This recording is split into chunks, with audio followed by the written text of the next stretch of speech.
Good afternoon, everyone. My name is DeAngela Burns-Wallace. I am the Secretary of Administration for the state of Kansas.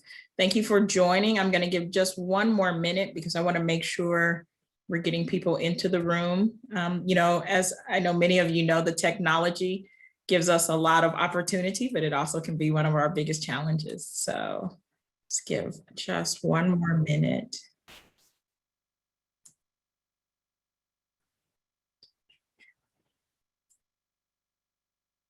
All righty.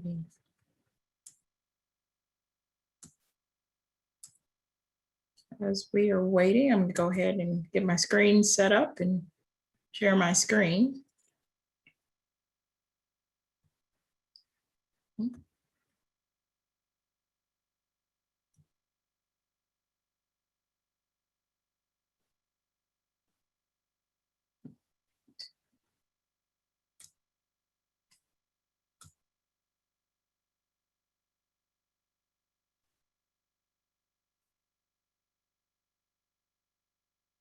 All right, can you all see my screen okay?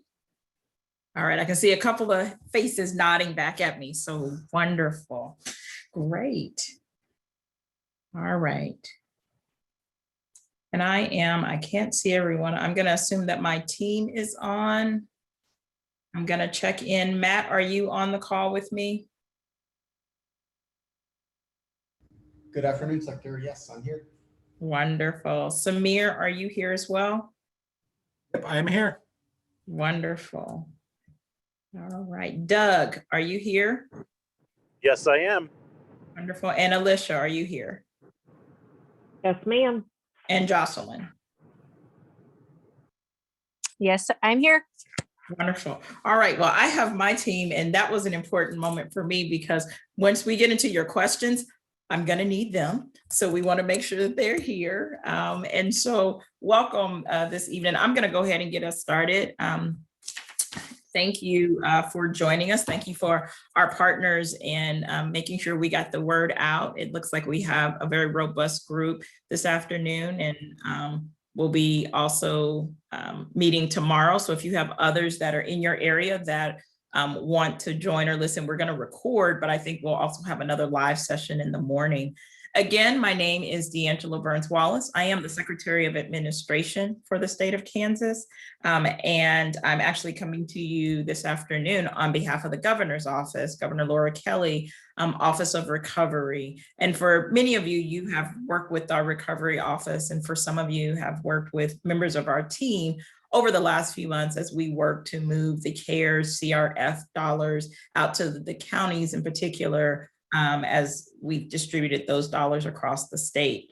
So welcome again. Thank you for joining us. What we're going to try to do in the next hour or so is walk through a little bit of where we are on the American Rescue Plan, share what we know, and even more importantly, create some time where we can have a little bit of dialogue, try to answer some questions, and we might also just be collecting questions. Right now, a lot of us have questions that haven't been answered. We are expecting guidance from Treasury within the next few weeks, but they are collecting questions. So we are able to feed questions in to certain things. So even just having questions sent to us, through this conversation, if we don't have answers or it's not clear, it'll give us the opportunity to raise those questions to a higher level to try to get clarity sooner rather than later. So we'll walk through again what we know, what we will believe that will happen over this period of time. More importantly, one of the other things that we want to try to share tonight is trying to set some ideas around some level of support that we hope will be helpful as all of this information starts to flow through, as well as the dollars coming through. I don't know from my administrative team if anybody can turn off the doorbell, but if you can, I'd appreciate it. We might not be able to in the middle of the Zoom, but we'll try. So with that, let's go ahead and jump in here. As you all know, if you've seen the reports, or some of you and your national associations have pushed out kind of the larger fact sheets, it is about 1.9 trillion in the entire package that was signed last week. And we are continuing to learn. With every day, we're getting another piece of information, another interpretation of where it's going. But I show this representation just because it's a really important piece of, as we start to take apart and understand what all is coming into our state. And we'll walk through some of the areas of not just at the state and local levels, but some of the other things that we know dollars are going to be coming into, because a lot of those priority areas are areas where many of us funded the first time around. And so that'll be important for us to think about strategically as these dollars start to come into the state. So if you remember from the CRF dollars that were distributed, we provided about 400 million out to the counties. And then 2 of our counties received a direct distribution of another 216 under the CARES CRF distribution. What we're showing here is just a comparison, just for scope and scale, to understand what is coming in under this new bill. And how much money will be flowing through. One of the important factors here is, if you remember the way the monies were distributed last time and came through the state, we then passed that through to the counties. And then some of the counties, based on their own distribution, passed through to cities and the smaller non-entitlement entities. And so you can see where the CRF money landed. This time, as we know, as we begin to take this apart, is that there will be a direct distribution that'll go out to the counties, but then there are also a direct distribution that will go out to cities that have a population of 50,000 or greater. And then there will be an additional distribution that will go out to the non-entitlement entities that have a population of 50,000 or less. That will come through the state, and we will be distributing that based on the formulas within the bill. But this just shows you scope and scale of what all is coming in. And we will make the slides available after if anyone needs these or needs to share them in your environment. One of the things that is important to note when we think about, particularly for our counties that received dollars last time, there was a funding that went to certain areas, certain priority areas. And what we want to make sure that as we continue to take this bill apart, we are finding that there are a number of kind of our primary areas that we funded originally that will be receiving direct dollars out of this particular fund. So there'll be dollars coming in directly into areas like education and healthcare, housing, transportation, childcare, and business. And there will be significant dollars coming into these areas through either existing state programs or in some cases where new programs have opened up. And so that's an interesting piece because you think about previously where we saw a lot of investment in public health from the counties, small business and nonprofits, giving dollars from the counties to the municipalities. A number of you also gave money to education, specifically both K-12 and higher education. And so when you think about that and see where some of these federal dollars are coming, it's important to note between HR 133, which was the bill that was passed right at the end of the year, plus what is coming in under this new bill, that we have a significant amount of money that is coming in to each of these areas. And, you know, healthcare alone, there's an upwards of 700 million expected to go into that space. Childcare, close to 350 million. So each of these areas, as you can see, you know, different programmings that are identified there will have an influx of dollars coming in. These will impact your areas because you'll have individuals in those areas that can tap into these dollars. And so it's one of those things as we think about this strategically and think about where the dollars can be impactful, we really want to make sure that we're helping to pass information about what's in the bill, where other dollars are going, so that helps inform you all in your strategic conversations about your own investment, right? When you think about what your priority areas are, one of the areas, you know, when we think about broadband and connectivity, I will tell you there is any number, there is a part of the bill that actually pulls out specifically broadband, but then there are broadband and connectivity things that are embedded in other parts of the bill. So you see it in the healthcare portion as well. You see it in the education portion, and not just in the pull out of the connectivity portion. So it is very multi-layered, and there are dollars that are allocated across this bill into many of these areas that will also be flowing into your communities through these types of initiatives, whether they're pre-existing or newly initiated programs. Okay, so again, what I'm trying to do is make sure we're presenting kind of scope and scale. There is an additional money that is coming to the state through a capital projects fund. And this will be for capital projects, but the restrictions are still being clarified. And for the implications for local governments, there's in the language where they're waiting and we haven't seen the guidance on it, but it's something that we're watching in terms of that capital project fund. So when we know more in that area, we will share that. Additionally, there is a separate local assistance and tribal consistency fund. It's about $2 billion federally that exists, but how that'll be allocated out across the country is still unclear, but we will, of course, in the next few weeks, get that from Treasury. So you can see as we learn more, there will be multiple layers. Our goal and our commitment is to keep asking the questions and try to get that information sooner rather than later, and continue to push it out to you all. I want to just show, I think my next example is education in particular. This is an area that really demonstrates when we talk about kind of the funding that's coming in. So as you can see across this, that very first kind of the bright blue bar is what came in and was spent around education through the CRF dollars. So what counties invested in K-12 or higher education. Then under the CARES Act, there were some direct dollars that went to K-12 and higher ed. With HR 133, which was the act that was passed in late December, there were additional dollars that were pushed into both K-12 and higher education. And with this newest plan, the American Rescue Plan, you can see the growth in the dollars. And so please understand that each tranche of these are separate. That's not a cumulative total. So you can see that what we're anticipating just on the K-12 side in terms of those fundings coming through is more than we have received to date or has been allocated to date into this space. Things to keep in mind as we continue to learn, as we know, this is not on a clock the same way that the CRF dollars were. So we're not up against an 8-month or a 10-month arbitrary clock. Most of the funding that we're seeing, particularly the distribution coming out to local entities, as well as the state, looks to be on a use by the end of 2024.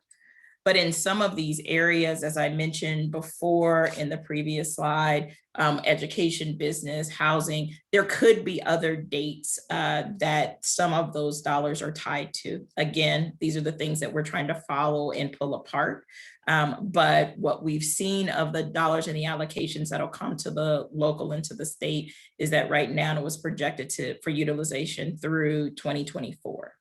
So the good part about it is that even though we're seeing, these increases in these priority areas, it's a good thing that dollars are flowing in. It's a good thing that the dollars will be, as well as the dollars that are coming to you all directly. And because of the extended period to be able to utilize these dollars, that focus on investment and long-term investment and impact, and really giving us the ability to strategically use these dollars will be important. Just want to mention a couple of things. And again, you may have seen some of this based on your national organizations pulling through. But from our perspective, as we've been culling through it, just some allowable uses, of course, responding to public health emergencies with respect to COVID-19, but also responding to its negative economic impacts of COVID-19. So this could include, as listed here, assistance to households or small businesses or nonprofits. This idea of the negative economic impacts of COVID-19 really has a lot of leg room to really help with recovery and strategic investment. There's also you can provide premium pay for public employees that are performing essential work. The third is to provide for government services. And the fourth is to make necessary investments in water, sewage, and broadband infrastructure. As you all know, and as we learned last time, the more guidance that we get, some of this will be refined, some of it will be defined further. Again, we commit to, as we are getting that information, we will commit to sharing it so that we can, help everyone be on a similar page. Things to consider, and as we've culled through this, we've looked at, a couple of places where to make sure that there's an understanding that there can be no duplications of funding for revenue loss within entities, that there cannot be used to deposit it into a pension fund. Also that we do know that there is going to be required periodic reporting to Treasury. This is one of those things that, again, we await guidance on. It's not very clear at what level or how often or what mechanism. And this will be a place where, again, we will hope to leverage some assistance around, while we cannot do the reporting on behalf of other entities as we understand it, we can help to provide templates and technical assistance and things of that nature as we learn more about what that expectation for reporting will be. And as always, if the compliance with the utilization of what's allowable, if it is found that you do use the dollars in a way that is not allowable, there's a repayment as is standard with federal funds. So I do want to highlight a couple of things in terms of what we are hoping to do from the Recovery Office. Like you, we're still learning and growing, and with every set of information, we learn a little bit more that we think we can help support you a little bit better. What we're hoping to do is, again, share guidance as soon as it's available, and to try to package it in ways that is easily digestible and that you can pass through and use in other mechanisms, but also to provide like reporting templates and job aids based on the guidance that you all will be able to use. And again, we'll work with the league and the association to make sure that we are, kind of combining our efforts and getting information out to you. But we, I think, learned through the CRF round and working with counties that, those job aids and just the templates can be so very helpful to streamline the information that, that the Treasury needs in the reporting process. The other thing is that we are committed to sharing best practices on financial controls, monitoring, compliance, risk management. This is so key and critical with these dollars when you go into, understanding your overall monitoring and compliance, as well as eventually, those audit phases. And so I think we all learned a lot in CRF. We've actually reached out, or if you haven't received it, we'll be receiving soon, to the counties that we worked with under CRF for feedback of things that you all experienced that we are helping to cull together some of those best practices and things going forward. And then lastly, we are just starting this process, but we are looking to stand up a shared services contract vehicle where we would have multiple services that could be tapped into as a political subdivision, like if you needed accounting services, if you needed services around compliance and reporting, so that we would have multiple vendors on state contract pre-negotiated that you all would be able to just simply tap into for your necessary services. You'd stand up your own vehicle, of course, but you would be able to bounce off of the state's master contract to get some of those services for some direct services. And so we are still working through that. Part of it is also, as we are getting more of understanding of what the needs will be, we're going to try to tailor that as well in terms of your needs and what the requirements will be from the federal government. Overall, what we also learned is from our last few months is coordination, collaboration, and conversation is so key and critical. We are all dealing with some very similar things within our communities, but also in conjunction with the dollars, the management of them. and the overall coordination. So we will continue to play a role in terms of being a strategic collaborator, bringing people together, sharing those resources. But we also, for those entities in which we will be dispersing those dollars, we will be coordinating through the county clerks to make sure that we can get the funds out appropriately. Everything has a clock on it, as you can imagine, and have seen through some parts of the bill. Our goal is to make sure we can get those out, get them out properly, and again, continue to support those entities.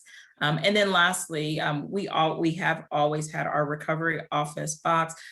We've cleaned it out, dusted it off, and want you to know that we are available and want you to reach out as questions start to arise. But our goal is to try to provide a level of technical assistance throughout this that is almost like we're a repository of questions frequently asked that we can push back and forth. And as we find answers, share that across the board. So stay tuned as we also try to fine tune our structures to be able to support what your needs, what are going to match onto your needs with this particular round. Timelines that we are understanding from everything that we've gotten from the federal level. Of course, it's been passed, and it looks like we're hearing that guidance is coming out slowly but surely, but that we're probably a couple of weeks out from some of the more definitive points from Treasury. But what we do know, and what's come out very clearly, is that we will be receiving the funds in 2 tranches, with 50% coming this year, and then the remaining 50% coming no earlier than 12 months. And so these are things, as we learn more about how and the what, we will continue to disperse, but this has kind of cleaned up. And as I've said, right now, for the funds that are coming to the state and to the local government entities, funds must be fully expended by December 31, 2024. As I mentioned earlier, there could be and will be other funds coming into your community, not directly through you, but to some of these other sectors that will also be receiving funds. And again, they may have different guidelines and stipulations, different compliance requirements, as well as they could also have different timelines for spending those dollars. Some shorter. I don't know if there are any that are necessarily longer. So these are the pieces, again, that as we start to take them apart, we're going to try to track on them, because they will be key and critical as you all start to and begin to do your planning. I would say overall for us, the big piece of this is that this idea of thinking strategically about the investments, given the dollars that are coming in, the timeframes that we have, what we learned from last round, both from an investment standpoint, utilization of dollars, our communities and our needs, where our gaps are, as well as from an operational standpoint of actually being able to move these dollars to and through your community. Our goal is to help you leverage all pieces of that as these dollars begin to come into the state. Just encouraging you to start to think about and compile some pieces as we wait to get some of that final guidance, and before dollars start to flow in. We will be that resource for both collecting questions, trying to answer them, and again, fielding and pushing some of them to recovery, as we did through the CRF round, which was a key and critical step of trying to get those answers for you as consistently and as quickly as possible. So we commit to that space again. I have on the call with me, for those who were here at the beginning, a team from the state, as well as our partners that have been with us and walking beside us and helping to provide technical assistance and other strategic support throughout this process for the state. So I have colleagues, I believe, from Boston Consulting Group, as well as colleagues from Witt O'Brien that are on the call, and they have been our partners throughout. And then I have staff from the Governor's Recovery Office that are also on the call with us. Some of you may have recognized some of the names as you've worked with them over the last few months, particularly the counties who've worked with Doug and his team and other pockets. So We are actually, kind of stand ready to hop into the questions. I wanted to give just a little bit of that high level overview, but want to kind of hold the rest of the time to see if we can start collecting and answering any questions that you all may have at this stage. So with that, I'm going to ask my team, I'm going to stop sharing for just a minute because I can't otherwise see everything. We have the chat function. We also can use the raise your hand function. And I'm going to ask my team to help me identify and see questions that we can address. All right. All right, I see a couple from Derby. Weeks ago, Governor Kelly announced the state would send money from the federal bill to cities to replace lost motor vehicle tax revenues. When and how much? I don't know that we have the answer to that, but I'm going to ask a member of my team to follow up on that. Samir, do you have that? I'll certainly follow up with the question. I don't have that information in front of me though. No. Got it. All right. Let's make sure we capture where the questions are coming from. Thank you. Sure thing.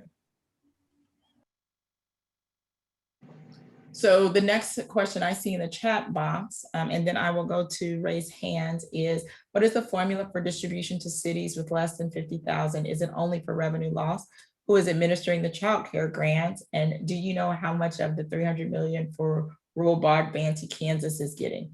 What I will tell you, and then I'm going to ask my colleague Matt to jump in here a little bit, is the formulas for distribution, if I understand them correctly, are embedded in different parts of the bill. Final numbers are not, we don't have them yet. I think all of our entities, whether it's our national associations or others, have put out estimates of what we've seen or what we believe those calculations will be. I don't anticipate to have the actual official ones for Treasury for another couple of weeks. And so Matt, do you want to talk about what you know about the formulas for the distributions to cities with less than 50,000? Sure. Thank you, Secretary. So the formula is currently developed on a population proportionality basis. However, the actual formula and which entities are considered cities or non-entitlement communities is where there's some subjectivity. And unfortunately, that impacts the overall allocation because there's a set aside to the state specifically for those non-entitlements. So Jocelyn, who's on the call, and her team, we've been keeping track of this very closely. We'll have to wait for definitive guidance from the Treasury related to what the state's responsibility is in determining that final allocation. We believe we have what we believe to be that total number of entities and projected dollar values. There's a additional caveat that the local jurisdictions, the non-entitlement communities, the funding they receive is capped at 75% of their most recently adopted budget prior to the bill being passed. And so I believe there's only one or two jurisdictions where that will actually kick in. But of the just over 600 non-entitlement cities that or entities that we've identified, the majority of them have an adopted budget that's greater than the allocation that they would get. So we'll provide that guidance once it's available. The second part of that question, which is it only for revenue loss? So in the slide deck, there was an allowable use section that explained how you could potentially use funds. I also want to touch on the fact that you don't have to have experienced revenue loss to receive the funds. That's not an eligibility threshold that you'll have to cross. It just happens revenue or accounting for revenue loss is an eligible use, provided that it correlates with cuts of services that you had to provide. So again, we'll have to look at Treasury guidance as it comes out, but that's not a threshold that you'll have to cross to receive the funds, is that you've had to have experienced revenue loss. Thank you, Matt. For who is administering the child care grant? So in this bill, there's a couple of different child care and early education pots that will be coming through. I know the child care block grants, and Alicia, you can jump in here, I believe, are currently through DCF, but there are other early education and childhood funds that are coming in through this grant that are not just the child care block grants.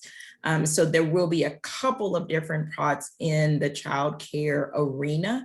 And I think as we get more understanding of those, that type of information will be pushed out as to what that looks like, who they'll be administered through, what those eligibilities look like. Alicia, I don't know if you want to add anything with the child care grants. No, I think you covered it. Okay. The last question in that group was around the rural broadband. Matt, do you know, and this one asked how much of the 300 million for rural broadband that Kansas is getting? I don't know if there is a specific allocation around broadband that's been pulled out. Do we have an estimate on that number? I do not, but we'd be happy to run it down or disseminate it as soon as we get it. We've been working very closely on the KDC side on identifying all the various different access to funds, and then on the transportation side, their access to the broadband funding. As the Secretary mentioned, there are so many of these funding sources that have carve-outs or allowable uses that include broadband connectivity. So just an initial consideration there as you're starting to think about your flexible use of funds. You know, there's some really interesting public-private partnerships that you can really start to think about. But even if you're not going to be giving direct allocations to schools, some of the funding that the schools receive can be utilized. So there may be some partnerships with those K through 12, even though you're not providing them a direct allocation. I see that someone replied that there was a spreadsheet that was sent out around 222. The one thing that I would say is just please be careful of looking at estimates or just remember, if you have any estimates that are broken out, even as late as 222, there was a House version of the bill that had one set of calculations in it. When the bill went through the Senate, they added things and took them out and reconstituted it. So they may have moved 10 billion out of one bucket and put it in another bucket. That impacted the potential allocations to the local government as well as to the state. And so what I will say is that a lot of in most cases, I would say if you saw some of the earlier estimates, things are probably still in range. But I would just be very careful of using any number yet as a hard number. Very much, I would show it, or if you're distributing it or having conversations internally, use it as estimates or a range that you may be seeing or may be dealing with, just because there was so much that changed in the last 4 days of that bill before it was passed around the calculations. All right. Let's see, I'm moving down the list. So there was a question about revenue loss. I think, Matt, you may have covered this one. Let's see, we can provide it. I did, Secretary, but let me follow it up here and just really reiterate that we're going to have to wait to see how Treasury interprets the legislative text. And the reason why I apply caution around it is that if you read the current bill text, you can interpret it to say that the amount that you can use for revenue loss is only equivalent to the services that you cut as a result of revenue loss. And it's looking backwards, not forwards. And that's an important consideration, because if you use, say, for instance, the counties or even some of the cities who received sub-allocations from counties, if you use CRF funds in a way that created a rollover balance to your general fund and didn't have to cut services, it may handicap your ability to really capture some of that revenue loss. That doesn't mean that you're going to lose access to this funding. You just have to think more strategically about how you're going to spend it. You can't really hit the easy button on the revenue loss piece. Thank you, Matt. Sue asked if there was an email list that she can subscribe to. That's a really interesting question. I'm going to ask my team to capture that. We actually have a listserv or an email list that is tied to our recovery office newsletter. And we've been sending that out throughout this experience. However, this makes me think is we might want to create one that is specifically to this group where we can push out more kind of administrative high level information. That's when we push out to our other list, it's much more general and for public consumption. It is really a newsletter. And so bear with us, that might be something that we can create and then spin up so that we can push out new guidance quickly. We will also create spaces where we can post that information as well. But we will take that as a recommendation. Thank you, Sue. Tiffany asked if the funds could be deposited in an interest-bearing account. Matt, do you want to speak to that? I know under the last round they could. I'm not sure if there is any restriction on that in this round. Not in the legislative text. If the Treasury decides to impose a different standard, we'll have to wait to see. But I would say that, and that will be established in the certification that you would receive as a direct recipient, and certainly prior to allocations for the states for the non-entitlements, that will be clear. So while I won't say, yes, you can put it on an interest-bearing account, what I will say is you should probably put it in its own account. Pretty much from day one so that you can track it and have appropriate segregation of funds. All right. There's a question about a city-owned theater closed for a few months and if that would be loss of revenue that would be eligible. So that's a specific example, but that is one I want to say, and Matt, you can speak to kind of in general things like that an entity could consider. There is, again, when we talk about some of those caveats or some of those things that are pulled out, one of the things that's pulled out in and around small businesses are movie theaters and other types of venues. And there is actually some direct dollars that are coming to and through for those types of entities. This may not help in this situation where it's already a closed entity. But again, that's another example of some of those priority areas, some of those areas that were really hit hard the first time. Will actually be seeing some dollars come in directly to those entities. Alicia, I see you have your hand raised. Do you need? Yeah, I was going to speak to part of that question. As part of the bill that passed in December, there is a shuttered venue program. And the Recovery Office is working with the Department of Commerce. We're actually going to have a more specific webinar on this shuttered venue program that a city-owned movie theater might be eligible for. So Lila, if you want to shoot us an email, we can make sure that you're included in that if you just want to send it to the Recovery Office box. Yep, and a quick follow-up there that the American Rescue Plan injected another $1.25 billion into that shuttered venue program. So there was the HR 133 that had that program, and then additional funding that comes through ARP for that program. Perfect. Assuming a calendar year as the city's fiscal year, what does most recent year prior to the emergency mean? Have we received, or is there clarity? Yeah. Go ahead, Matt. Yeah, I was gonna clarify, right? So when I said the most recently adopted budget, it's not necessarily prior to emergency. The important there is actually a defined date in the legislative text for the previously adopted budget. So I'm not sure that we included it in the slide deck, but I will make sure that we do include it in the slide deck prior to it going out to everybody. This is Jocelyn. From memory, and we will double check this because I don't have it in front of me, but our estimates were based on budgets through January 27th of 2020. And we already had all of the budgets for the, as long as it's within that 616 entity estimate, which we're continuing to monitor, we had current budgets for everybody to calculate that cap.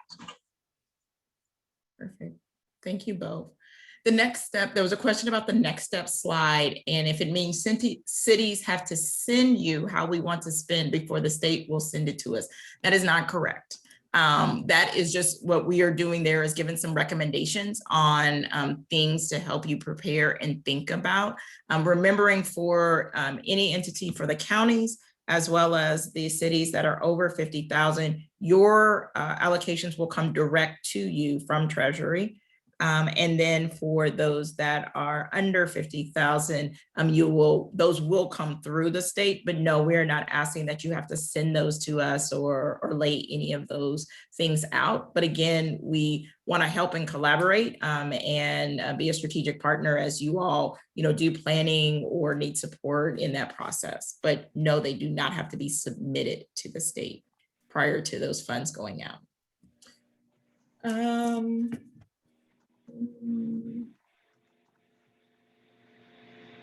There is a question around, it says, and this is Shane, I'm asking my team to read through that. Either Jocelyn or Matt. Matt, do you want to take that? It'll be both of us probably. So, okay. So can you repeat the question or frame the question just to make sure that everyone, I'm not sure everyone can see the chat. Sure. Someone from a county indicated that a township within their county is actually receiving funds, and they're asking if the townships receive the estimated payouts despite relatively small annual budgets and limited responsibilities to deliver services. And Shane, that's a good question, because we keep using terminology driven around cities. When the original bill text came out, Senator Schumer's office did actually expand coverage, but then in a subsequent amendment, it actually constricted a bit. So we had originally had a projection of almost 1,800 units of local government that were going to receive funding, but under the bill text, as it's currently written, we believe that number to be only just over 600. But it's how they define those units of local government that changed. So as our current understanding, and Jocelyn, you've had a closer look at it, are there any townships on our current list?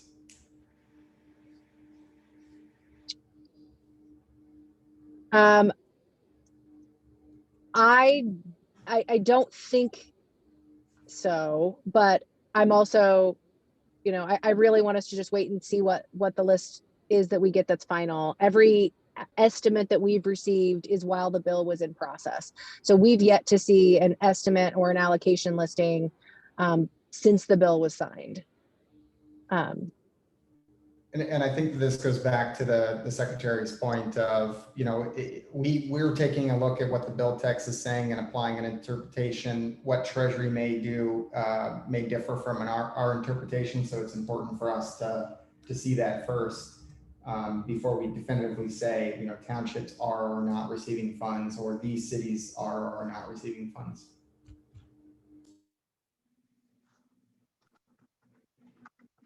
All right.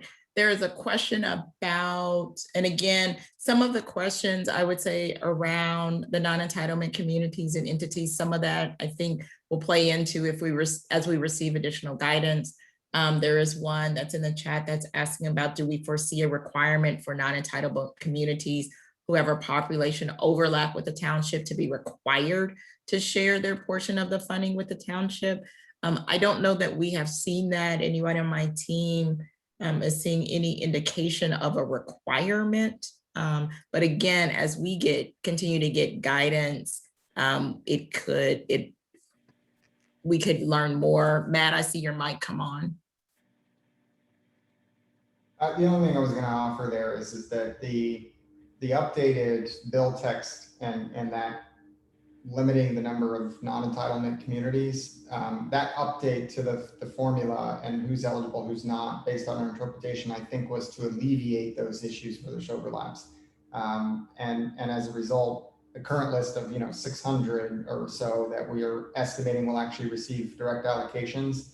I think there are very limited examples of overlap, if any. Okay. All right, I'm gonna hop ahead. I think we've addressed the question about townships receiving funds. We're still waiting to get that full final confirmed list. And we'll I think all of us are keeping our eyes out for that. There's a question about, will there be specific grants for mental health providers and services? Matt and Alicia, I know you both have spent a lot of time in the bill. As I remember, there's mental health in multiple parts of the bill, but I don't know if any of you saw a specific call out for mental health providers and services. Yeah, the presumption is that some of the mental health block grant funds would drive funding to mental health care providers and services. And mind you, it's not just this American Rescue Plan. HR 133 had a rather historic allocation of funds to these programs as well. So, you know, KDADS and others are running point on developing some of the framework for these grants, which may include competitive or allocation-based grants to providers. But I think that I would, if you have providers within your community, I would keep an eye towards KDADS without making a run on them, because they're certainly doing good work and busy. But I would think that they'd be pushing out guidance around any notices of funding availability as they receive funds and develop a plan for them. Right, thank you. I see a couple of questions that are asking for a little bit more of a detail or understanding around infrastructure. I think in our slide, we mentioned specifically like sewage, water, and broadband. But there's a couple of different questions I see in here that are saying, is that it, or is it a little bit broader than that? Matt, do you just want to talk to it in general, and hopefully that'll hit a few of the questions I'm seeing around infrastructure? Right, so that is based solely on the text within the bill of an allowable use. And as we learned with the Coronavirus Relief Fund, you know, the bill says one thing and then Treasury comes and provides either distilling down into greater detail or distilling down into additional restrictions based on their interpretation of the intent of that. So I would say that that's let's wait for the Treasury guidance to come out and see what they define infrastructure as. However, I mean, yes, I think generally the intent passed by Congress is to provide representative examples. And I would even argue that infrastructure could include public health infrastructure and emergency management infrastructure, things that have a very clear tie to COVID-19 that'll be easier to justify. It could very well include IT infrastructure. You know, you couldn't use so much of your coronavirus relief funds for, you know, upgrading your ERP system. Maybe this is an opportunity to do it and provide better services to your constituents. So we'll look very closely for guidance to come from the Treasury and push that out. That being said, as of right now, those are the representative examples. I would probably think more broadly than that, but wait to confirm. And to build from that, Matt, there's a question that's about maybe new businesses coming in. And, you know, so maybe talking a little bit about, is it just past impact? Is there a way to tie kind of new growth to past impact as counties think, you know, kind of about that larger long-term economic recovery and investment? Yeah, I think that those are the buzz terms around this, that this is just as much of a stimulus bill as it is a recovery bill. So finding ways to become more economically resilient, but also to drive workforce into your community, I think would, in my interpretation, fall under, but again, we'll wait for definitive guidance. But I think that that's the strategic vision that you should look at these funds, is how can I invest something now that will not just provide sustainable funding opportunity for my community long term, but also help, you know, drive a resurgence and become more economically resilient.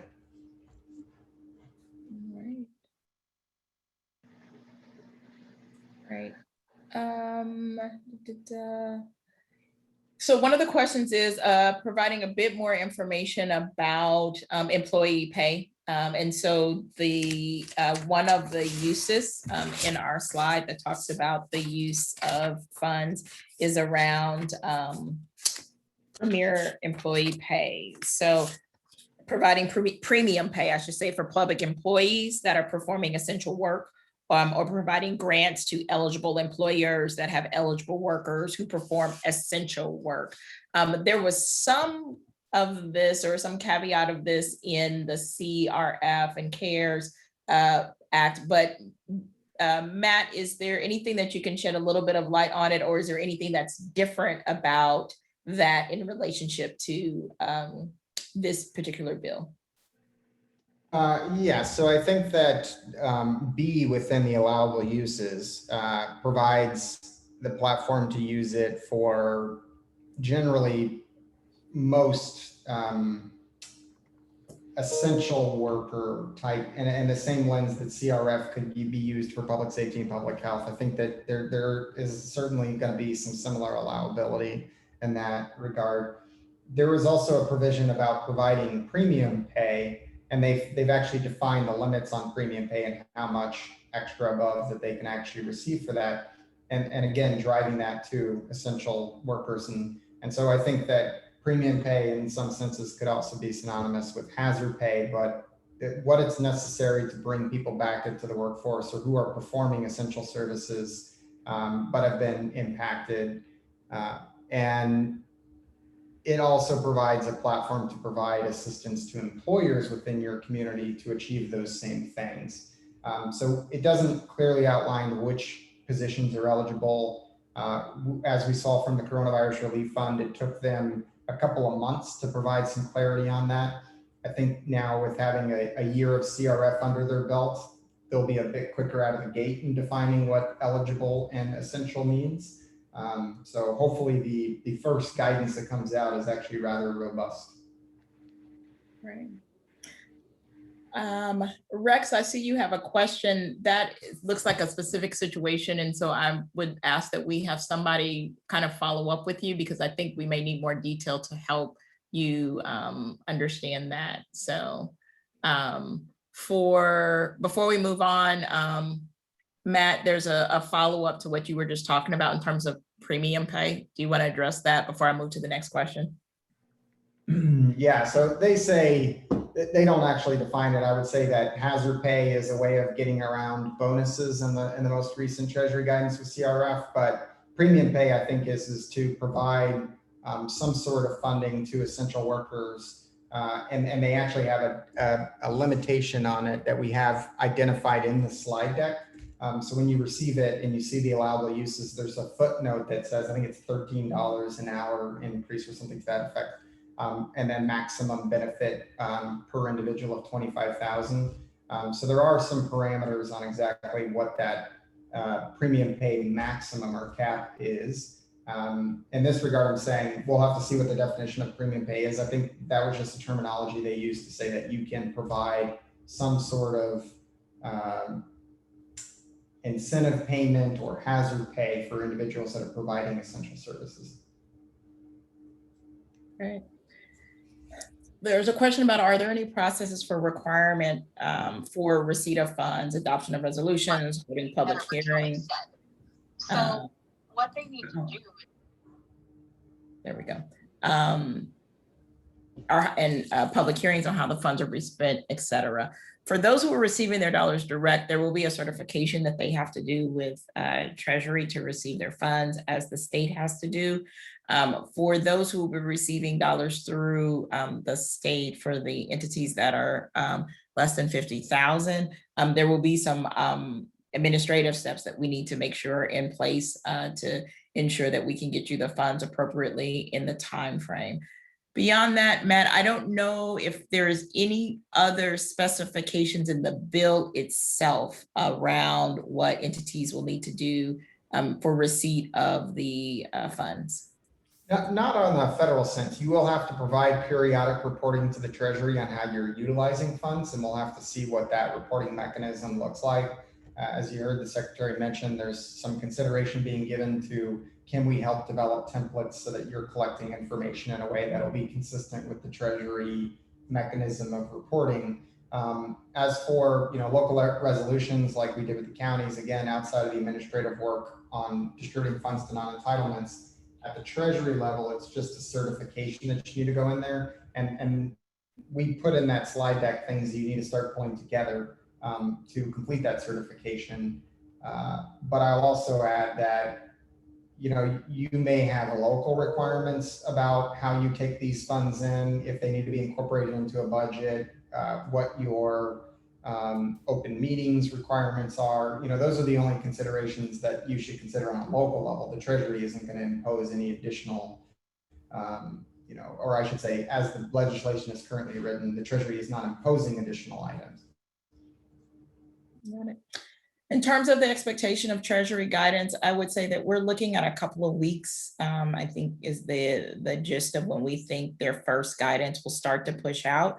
The one thing to keep in mind, and what we learned real quickly with CRF and the CARES Act, was that we will be getting guidance throughout. And so I remember distinctly, something that we understood a certain way, maybe in May or June, looked very different by, guidance that came out in October, right?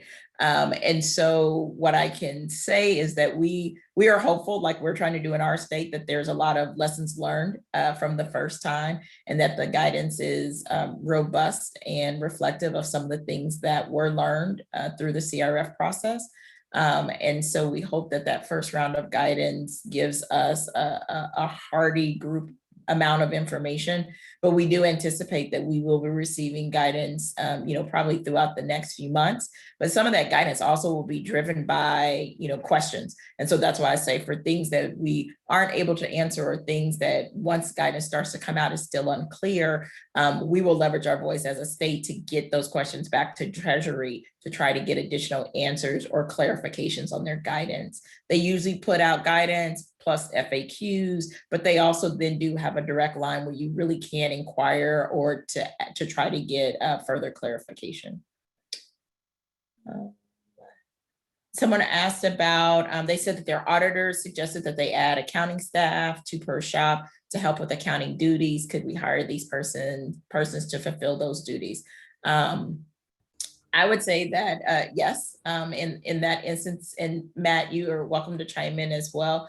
That consideration of staff that may be directly supporting in relationship to these dollars and the work there would be eligible, particularly if they were solely being brought on to do this work and to be able to support that.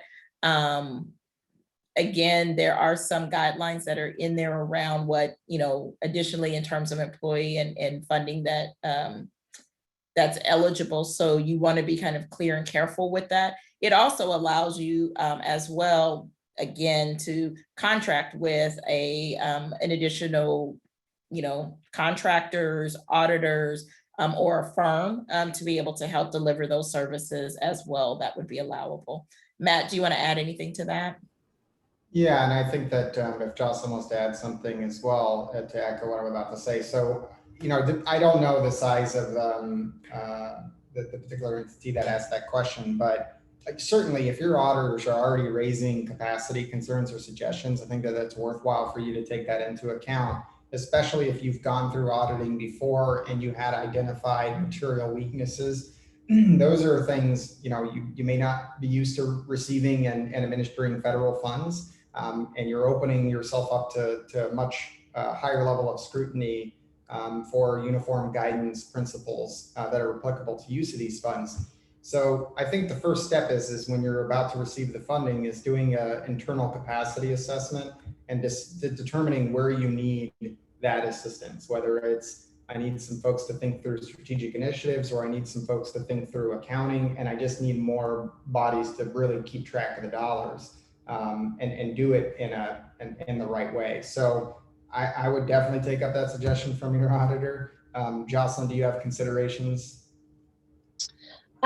Not considerations beyond that. I would just say that's an area that we plan to definitely provide some best practices in terms of financial controls and compliance considerations. And so when we put those together, that will also help to give you an indication of what's expected. And the threshold for a single audit is $750,000. So as soon as you know how much you're getting directly, if it's above that, you can guarantee that you're going to have a much higher need for audit facilitation. Yeah, and to champion that, I'll even add an additional layer, which is it's 750,000 of federal funds in aggregate, right, over the course of the fiscal year. So if you are receiving other funding, it's something to think about, especially if you're going to get some federal funding through these other various sources. You want to build capacity around that. So there's a question about a city with a population of 750, and if they would get a set through the state, or will they need to apply for part of it?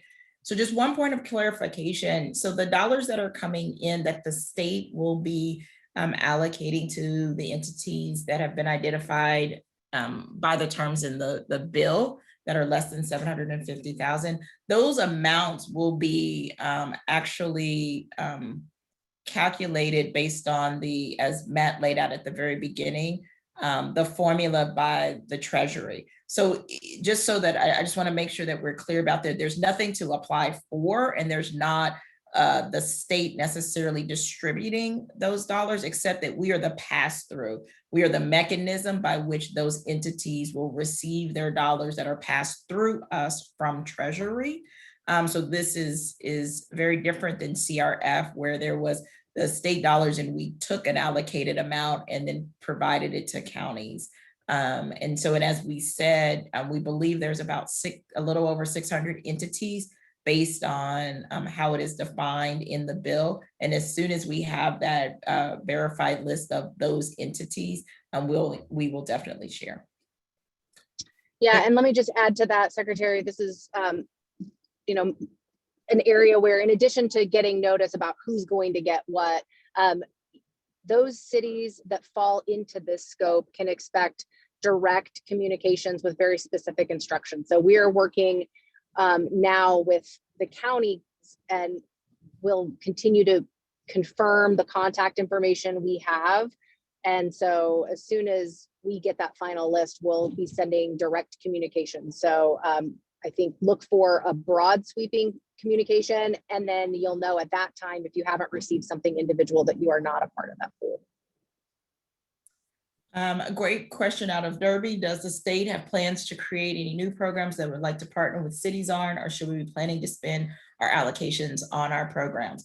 I would say yes, and in both. The reality is that we at the state level will also be looking to strategically invest the dollars that are coming into the state. And some of those may look and include partnerships, with other entities around the state. So I think we are doing very similar to what you all are doing. Our agencies and the work that we're doing across the state, we're looking for our strategic investment opportunities, collecting information, looking at what we learned during CRF and where some of our gaps are and what some of our investment opportunities are. So I would say stay tuned, that we are looking at some of those larger strategic investment across the state. I know, for instance, Secretary Julie Lorenz over at Transportation, she's in particular looking at projects and initiatives all across the state, and how she can continue to leverage dollars that they'll be receiving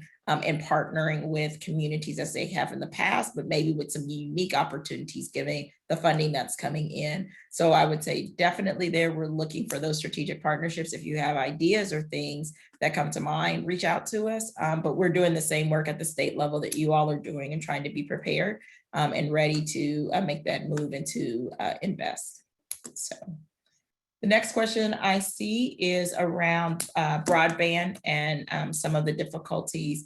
And again, and I might ask Matt, and I'm not sure if there's anybody else on, I don't know if Brad is on, to talk a little bit about broadband. As we've noted, I think earlier, there are multiple pots of dollars in this bill that tap into some aspect of broadband. They don't sit in one bucket, they sit across a number of different buckets, and then there is a specified bucket. Additional to that, out of HR 133, the bill that was passed in late December, there is still broadband dollars that were tied to HR 33 that have yet to be pushed out as well. So there are multiple buckets. And I think we'll see a little bit of a difference in maybe what we saw under the CARES Act in terms of usage and eligibility. But I don't know if Matt or if anyone else on the team can speak more to what we're expecting in broadband. I think some of that is also waiting on some more guidance to see what some of the parameters might be around it. That's right. And there's been some pretty intense conversations at the state about building an overall broadband strategy that leverages both public and private partnership, but extends all the way down to the local levels of government. So that's a hot topic, and it definitely has a lot of effort being wrapped around it to make sure that there are opportunities. And I'm certain there will be communication being pushed out as everybody has taken an opportunity to download that. But yes, because there's so much funding and it's unfortunately split between various funding sources, it's going to require some careful coordination. But I think that there's incredible opportunity to patch all of these different funding sources together to have a pretty significant impact. Thank you. There's a question around, again, infrastructure. And I think the idea of a question of, again, funds can be used to pay on an existing loan or existing projects. Matt, I would suspect that there, with that tie of being able to identify an impact, something that could be impacted by COVID or had economic impacts to your region because of COVID, that if there is a tie there, that's possible. I don't know if you want to talk specifically to, again, existing projects or loans. I think my only consideration is, well, okay, so I'll say two things. Definitely let's wait and see exactly what the guidance is. I think that's obviously a pretty popular answer, but also, you know, look closely at the guidance when you do receive it and see how you can actually string the economic impact, right? Because if you're already working on a project that you have a loan payment due on, but your loss of revenue has resulted in your inability to pay that, or economic impacts and sales tax revenue have impacted your ability to pay that, you know, you may be able to patch something together. So that's is a thought, but I don't want to give any definitive eligibility guidance. We haven't even seen what the initial guidance will come out from the Treasury. So let's wait and see, but potentially. All right. And then the last question I see in the chat is, will the Kansas legislator have the ability to direct any of the local funds or the state funds? I would say that I would probably pose that question towards the legislature, as they can do many different things. And they did play, and I do believe will continue to play a role as they are a central part of, if you think back to our CRF process, we did use Spark to help define the priorities at the state level. And then the State Finance Council was a player in approving and moving those funds at the state level. I suspect that they will continue to have a role at the state level for certain, just because we will be managing the priorities of the state, and they help to do that with the governor's office and the executive branch. At the local level and local funds, that I don't know or can't say directly. So there was a question about the question about streets as an eligible project get answered. I think it was part of that infrastructure project conversation.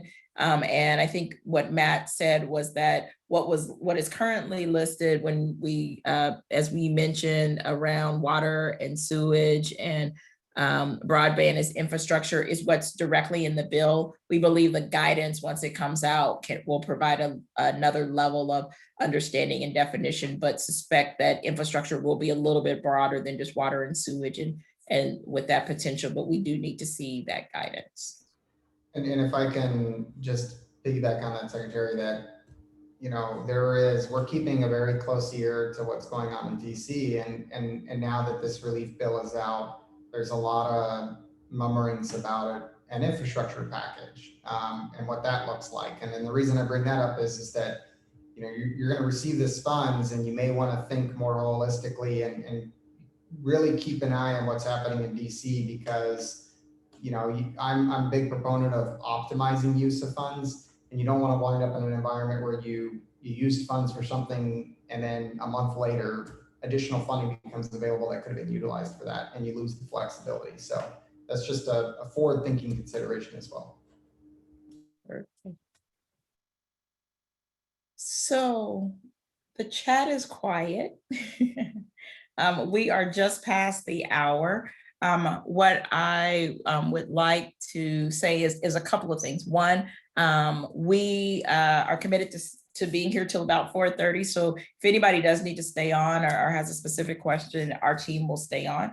But more importantly, what I just want to express again from the governor's office and the recovery office as we support this work is that we will continue to look for ways and mechanisms to support you all as these dollars come in and through, to share information and to think in terms of collaboration and kind of strategically as we leverage into these dollars.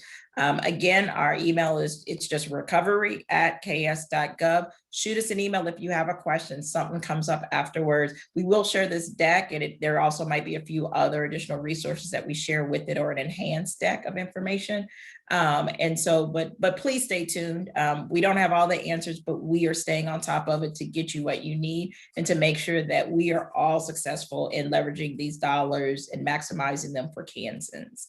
So with that, thank you all for joining us. And as I said, I'll ask my team to stay on in case someone has a final question or any follow-ups that we need to do. But please take care and look for communication coming out from us soon.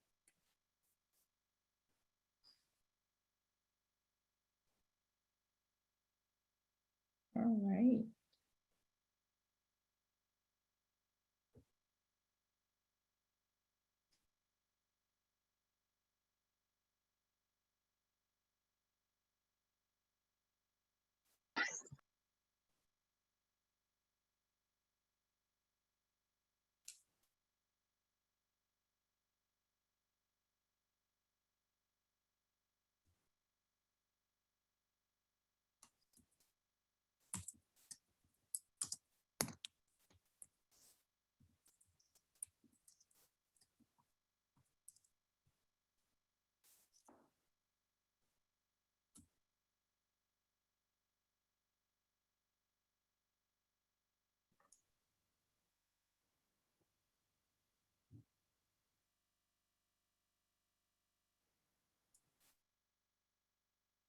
Bill, are you still on? I am, Secretary. Thank you. A great job today, you and your team. And I'm the Chief Executive Officer at the Mental Health Center here in Topeka called Vallejo Behavioral Health Care. So we don't know all of what's going to KDAS just yet. Okay. We got a couple of lines on a few things, but what I would say is stay tuned and link into our team. And we can make sure that we're pushing that information for you. There's a couple of different big pots that they'll between HR 133 and ARP, because there's some that's already been activated under HR 133 actually. Please stay tuned and make sure you link into us and we will loop back. But yeah, there's a couple of pots that'll be coming to KDADS, and some of that they'll have the opportunity to put parameters around in terms of accessibility. Alicia, I saw your camera come on. I didn't know if you want to add anything. Yeah, I mean, I'd just say that I know Andy Brown has been working with some of our consultant team on prioritizing and things like that around SUD, mental health, all of that. So, I mean, they are currently iterating on all that. So, if you have opinions or thoughts, you might reach out to Andy. Oh, I just, think as much as it come to us is fine. Let them know that, I'm sure. Me, please. That's over here. No, and thank you. I know the Commissioner Brown has a lot of foresight in that area statewide, and I know they're working on that. I think it's probably a lot block grant, the what do they call the mental health or the social service block grant, and probably the SUD, the addictions block grant. But I didn't know then. It looks like kind of three major flows to the state, and then perhaps to its various agencies, and then from the state to the various and sundry cities and counties. Is that kind of the big picture? Mhm. And Bill, I'll actually say that the mental health block grants specifically happen to be what's different about them than a traditional block grant is most block grants have a formulaic distribution, right? So they say this is the formula and everybody gets it based on the formula. This happens to be one of the only funding sources where they actually put some sort of competitive grant administration in place. So it requires building applications and submitting and then being considered and then funded as funding becomes available. The good news is there's a lot of it. So they are, I wouldn't say rubber stamping a lot of these, but they're really trying to make sure that funding's getting out. I think what you could potentially do, you understand the acute impacts in your community and what you guys have been addressing. And if there's a way that you can, in a simplified way, aggregate that and really just touch on what you believe the next step is and what funding could be utilized for, and then be able to push that to KDADs as part of that strategic analysis that they're performing. That's probably the most beneficial thing that could potentially lead to funding down the pipe. Great perspective, good advice. I'll take that and continue to watch closely. And Good. Well, thanks for joining. Hey, is Rex still on? I don't know if he hopped off. He might have hopped off. I'm here. Oh, Rex is still there. Rex, you had a specific question back up in my chat somewhere. Do you want to share it with Matt? And Matt, maybe you can give a little direction or figure out if we need to do a follow-up with him. Okay. First off, I'd like to thank you guys. You guys are doing great here. What happened was the land bank happens to be, I'll give you a background, background. There was a development that failed out here in a town of 500 people. For whatever reason, it was a $1,800,000 bond that was taken out for 500 people. And we have about half of the lots out there in that development. There's no specials being paid on them. The bond payment takes almost a third of the city's revenue. And where I'm going with this is the fact that we established the land bank because the city had to buy these things in order for the flippers not to keep on going to an auction and getting them for little or nothing and not doing anything with them. So they're now in a land bank. The land bank is in a way separate from the city in that it has its own bank account. It has its own board and etc. In our case, I'm the mayor, but I'm also the chair of the board, and the board consists of the council. When I brought this in front of during the CARES Act, I brought this in front of Sedgwick County. They said that this was not considered a economical loss. It was considered a municipal loss, and the CARES money would not be involved in it. What happened was we had a realtor who set up a contract with a person. They bought 3 lots. The land bank's supposed to get $11,000 on each one of these lots. And these 3 lots, the contract was signed and everything, and then he lost his job. So he lost his financing and had to back out of it. The land bank was seeded with CDBG money concerning a risk capital of 97.5. It's used up. There is no more money. The land bank has to mow, the land bank has to pay the HOA and all the other expenses. It's not going to last the rest of the year. It's going to be out of money. This is the only way I can keep it afloat. And if it wasn't for COVID, it would be afloat. So Rex, I think that's we'll have to look at the guidance and see exactly how they define economic impacts and see if there's a pathway. I mean, I do, at least in our preliminary list that we've put together, I do see that Bentley is on the list and as receiving an allocation. So, but I can't give you a definitive, like you could probably use it for that without seeing that Treasury guidance. So that's a maybe wait and see. But when the funding does come out and there's going to be these distributions and we get the first guidance, if you want to drop an email to that recovery email address, we can maybe try to peel the layers away a little bit and see if there's a pathway. Okay. Hey, The Rex, other thing I'd this like is to real Doug. quick.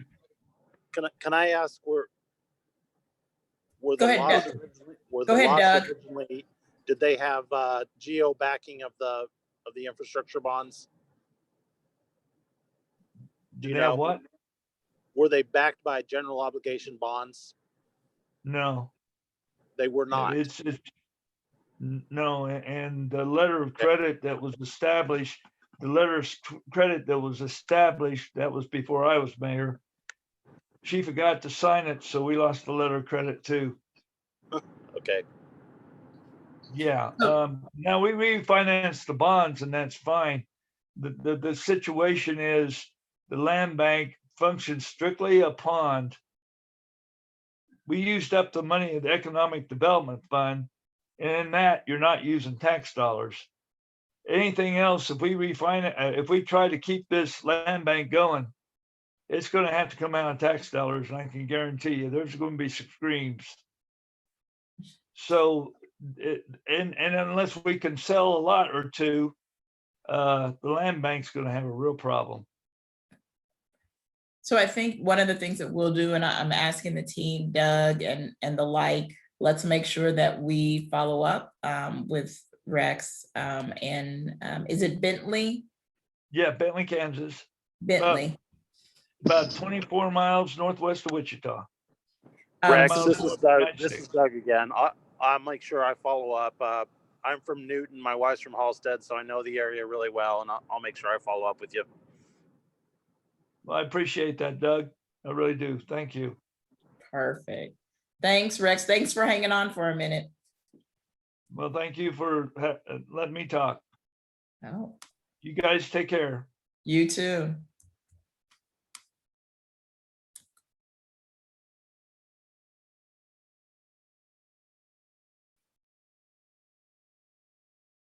There's a whole bunch more people hanging out. I don't know if they're just hanging out with us or. Any questions left before I release my team?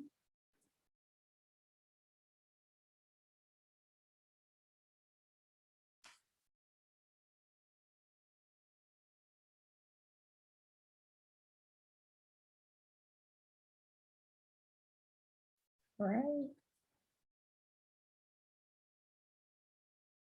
We're getting smaller. I'm recognizing many of the names.